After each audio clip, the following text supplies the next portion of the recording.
అన్న ఇప్పుడు మీకు ఏ నెంబర్ ఇచ్చినా ఇది నెంబర్ చదవండి చూద్దాం. గట్టి చదవాలన్నా. గుడ్. 876కు మనం విస్తరణ రూపం రాయాలి. ఇదంతా ప్రాసెస్ మీకు అర్థమైంది కదా. ఇప్పుడు ఇవంతా ప్రాసెస్ చేయకుండానే డైరెక్ట్ లెక్క మీరు ఇప్పుడు చేయాలి. చేస్తారా?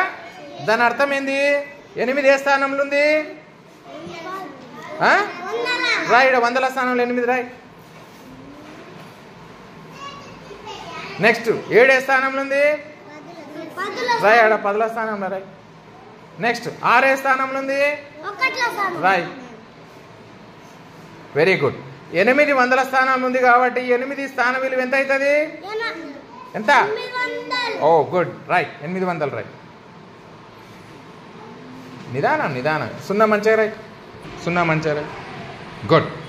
ఇప్పుడు 7 ఏ స్థానంలో ఉంది? 7 స్థాన విలువ 7 10ల స్థానంలో కాబట్టి ఎంత అవుతుంది? రాయి. 70 రాయి. నెక్స్ట్ 6 1ల స్థానంలో ఉంది కదా. ఈ 6 విలువ ఎంత అవుతుంది మరి? రాయి.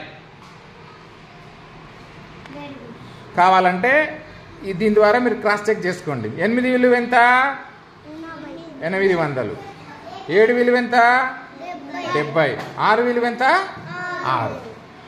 876ను ఏమని విస్తరణ రూపంలో ఎట్లా చదవాలి? 800 + 70 + 6. అర్థమవుతుందా? మళ్ళీ ఈ విస్తరణ రూపాన్ని మీరు దగ్గరికి పెట్టేస్తే మీ నెంబర్ వచ్చేస్తుంది.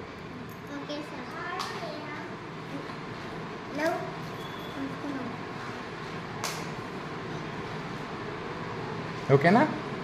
Okay sir.